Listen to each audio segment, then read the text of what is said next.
حضرت مولانا سید محمود شاہ صاحب گجراتی تشریف لا کر اپنے خیالات کا اظہار مسجدوں میں، خانقاہوں میں اور جیل کی چار دیواری پہ کھڑے ہو کے بھی تقریریں کی ہوں، لیکن اب میں بوڑھا ہو گیا ہوں، اب میں کھڑا ہو کے تقریر نہیں کر سکتا۔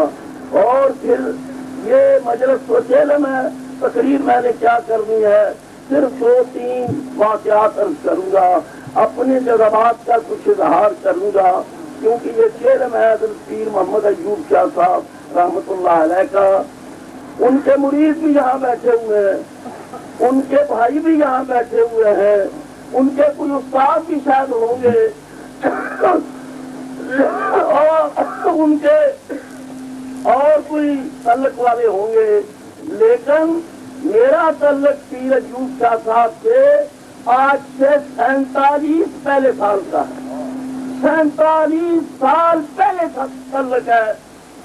تحریک پاکستان سے پہلے جب پیر محمد ایوب شاہ صاحب گجرات میں ہمارے دارالعلوم جامعہ شاہ ولایت مدرسہ خدام الصوفیہ میں تعلیم حاصل کرتے تھے، اور ہمارے صاحبزادہ پیر احمد علی شاہ صاحب بھی تھے اس وقت، میں بھی اس وقت تعلیم حاصل کرتا تھا مفتی احمد یار خان صاحب رحمۃ اللہ علیہ کی خدمت میں، وہ ہمارے دارالعلوم میں صدر مدرس تھے۔ تو یہ میں آپ کو 47 سال 40 اور 7 سال پہلے کی بات بتا رہا ہوں کہ پھر تحریک پاکستان شروع ہو گئی۔ پھر تحریک پاکستان میں ہم جیل میں گئے، پہلا جیش لے کے میں جیل میں گیا۔ پیر ایوب شاہ صاحب کہنے لگے میں بھی آپ کے ساتھ جاتا ہوں۔ میں نے کہا آپ تعلیم حاصل کرنے کے لیے آئے ہیں، تو کہنے لگے اگر آپ جیل میں ہیں تو میں یہاں کیا کروں گا، میں بھی آپ کے ساتھ ہی جیل میں جاتا ہوں۔ چنانچہ وہ بھی گئے۔ پیر احمد علی شاہ صاحب کو بڑی مشکل سے روکا، میں نے کہا آپ کبھی ہمارے پیغام لے جایا کریں، کوئی نامہ پیام، کبھی کبھی کوئی ہمارے لیے چیز لے آیا کریں، آپ نہ اندر آئیں۔ تو میرا تعلق اس وقت سے ہے، تحریک پاکستان کی جنگ لڑی، اکٹھے جیل میں رہے، اور جیل کی چار دیواری پہ مجھے کھڑا کر دیا۔ جوان تھا، تیز تھی، تو سامنے ایس پی وال انگریز تھا، سنگینیں تھیں، ڈی سی وزیر چند ہندو تھا، اور 12 ربیع الاول کا دن آ گیا، 25,000 کا جلوس شہنشاہ ولایت قبلہ ابا جی رحمت اللہ علیہ کی قیادت میں جیل کے دروازے تک پہنچ گیا۔ اندر یہ سب لیڈر تھے، شوکت اعجاز خان، میاں ممتاز دولتانہ، میاں عبد الباری مرحوم، ہم سب جیل میں تھے۔ تو جب شور اٹھا تو پیر ایوب شاہ صاحب کہتے ہیں محمود شاہ جی بڑا بڑا جلوس آیا ہے اور شہنشاہ ولایت بھی موجود ہیں، اور جیل دیا کوٹریاں دوتے چڑھیے۔ یہ اوپر لے گئے مجھے، سامنے 25,000 کا جلوس تھا، اور ایک شاعر نعت پڑھ رہا تھا، عاشق مصیبتاں تھیں کبھی جی نہ ہار دے، حسرت سے چردے میں سولی بدلے پہ آر دے، تیرا نے سائے ہیٹھ نمازاں گزار دے۔ اس وقت جو جوش تھا وہ میں نہیں بتا سکتا کہ پاکستان بناواں گے، اسلام دی شان دکھاواں گے، کملی والے دا ڈنکا بجاواں گے، پاکستان دیا گلیاں، یہ جذبہ تھا۔ لیکن وہ درویش گورنر سردار عبدالرب نکسر مرحوم کیا گیا، وہ اسی مسجد میں آیا جس جگہ شہنشاہ ولایت قبلہ ابا جی رحمۃ اللہ علیہ نے 70 سال قرآن کا درس دیا، جہاں سے تحریک پاکستان کی ابتدا ہوئی، جہاں سے تحریک ختم نبوت کا پہلا جیش لے کر میں گیا، اس مسجد میں آیا، جمعہ پڑھا، ابا جی کی خدمت میں حاضر ہوا وہ سابق درویش گورنر، اور جا کے شہر کے جلسے میں پڑھتا ہے نیرنگی سیاست دارا تو دیکھیے منزل انہیں ملی جو شریک سفر نہ تھے۔ افسوس کہ ملک بنانے والے تو یہاں تھے اور غاصب آ گئے جنہوں نے قبضہ کیا، کوئی چور دروازے سے آیا، کسی نے جھوٹا نظام مصطفیٰ کا نعرہ لگایا، اپنی حکومت کے لیے اقتدار کے لیے لوگ آ گئے، لیکن ہم ملک بنانے والے دیکھ رہے ہیں، بیٹھے ہوئے ہیں، نیرنگی ہے سیاست ہے، دارا تو دیکھیے منزل انہیں ملی جو شریک سفر نہ تھے۔ تو بھائیوں میرا اس وقت سے تعلق ہے پیر ایوب شاہ صاحب سے، جب ہمارے دارالعلوم جامعہ شاہ ولایت مدرسہ خدام الصوفیہ میں ہم مل کے پڑھتے تھے، صاحبزادہ مسعود الحسن صاحب بھی وہی پڑھتے تھے۔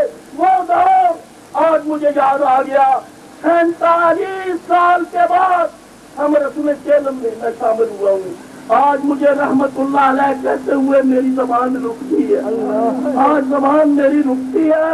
اور میرے محترم دوستوں، میرے پیر خانے کا پیر خانہ شہنشاہ ولاد مجھے علی پور شریف لے گئے کہ تمہاری بیعت یہاں ہوگی، تمہارا فیض یہاں ہے. اور میرے پیر خانے کا پیر خانہ دربار چورا شریف. اس کے باوجود کبھی میں اس سے کچھ سال 1.5 سال پڑھا تھا، کبھی میں کچھ شکوہ کرتا تھا، ایوب شاہ جی جیل کا ٹھہرے اور ختم نبوت میں پھانسی کوٹھی گرے میاں والی تجھے من کیوں نہیں مل رہا ہے. میں کچھ اس بات سے ناراض ہوا. یہاں چورا شریف آیا، بغل گیر ہو گئے، کہنے لگے ہم سے غلطی ہوتے ہیں، آپ محمود شاہ ہے، شہنشاہ ولاد کے بیٹے ہیں، یہ باتیں درگزر کر دو، میں آپ کو نہیں چھوڑ سکتا. وہ منظر میرے سامنے ہے. آج ان پچھلے عرس کے موقع پر ابا جی کے سالانہ عرس اور جلسے پر پیر ایوب شاہ صاحب موجود تھے. تو بھائیو وہ مجھے یہ کہا کرتے تھے، آپ نے تو اسی شعر پہ عمل کر لیا کہ منزل ذوق تجسس کو سلا دیتی ہے، منزل ذوق تجسس کو سلا دیتی ہے. ہم تو راہوں کے طلبگار ہیں منزل کے نہیں، ہم تو راہوں کے طلبگار ہیں منزل کے نہیں. میں نے کہا ایوب شاہ جی اگر منزل مل گئی پھر جذبہ ٹھنڈا ہو جاتا. یہ منزلیں آج کل کیا ہے وزارت سے گورنر نہیں ہے، ان کی کیا حکومت. ہم مجدد الفسانی کے غلام ہیں، ہم امیر ملت کے غلام ہیں، ہم خاندان چورائی کے غلام ہیں. شہنشاہ ولاد کا بیٹا ہوں میں. ان وزارتوں اور گورنمنٹوں کو کیا سمجھتا ہوں. تو بھائیو یہ شعر وہ پڑھا کرتے تھے اور کہتے تھے محمود شاہ تم نے تو اسی پہ عمل کیا کہ منزل ذوق تجسس کو سنا دیتی ہے، ہم تو راہوں کے طلبگار ہیں منزل کے نہیں. تو بھائی 37 اور 40 سال کا تعلق آج بظاہر ٹوٹ گیا. بظاہر حقیقت میں یہ نہیں ٹوٹا، کیونکہ ایوب شاہ صاحب کو اللہ تعالیٰ قرآن مجید میں جو میں نے آج پڑھی ہے نا، اس کا ترجمہ سنو. اذا جاء اجلهم لا يستأخرون ساعة ولا يستقدمون. اللہ تعالیٰ فرماتا ہے جب موت آ جائے گی ایک گھڑی بھی ایک ساتھ بھی آگے پیچھے نہیں ہوگی. میری طرف سوچو کرے آپ ذرا. اذا جاء اجلهم لا يستأخرون ساعة ولا يستقدمون.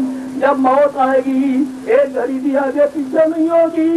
اگر کوئی محل میں ہے تو وہیں موت آئے گی، اگر کوئی گورنمنٹ ہاؤس میں ہے تو وہاں موت آ جائے گی، اگر کوئی گورنر ہاؤس میں ہے تو وہیں موت آئے گی، اگر کوئی خانقاہ میں ہے تو وہیں موت آئے گی، اگر کوئی مسجد میں ہے تو وہیں موت آئے گی. ابا جی رحمت اللہ علیہ تو مسجد میں موت آتی ہے، کسی کو ہوٹل میں موت آتی ہے، کسی کو مسجد میں آتی ہے. ایوب کیا کرو گے موت کے سامنے موت آئی. بڑے بڑے بزرگان دین چورا شریف میں ہیں، ان کے آباء و اجداد، ان کے بزرگ. لیکن کوئی ادا پسند آ گئی کہ ایوب شاہ رحمۃ اللہ علیہ کو مدینہ پاک کی سرزمین میں موت آئی. ابھی کوئی مولانا حسن رضا خان کا شعر پڑھ رہا تھا، مجھے بھی ایک شعر یاد آ گیا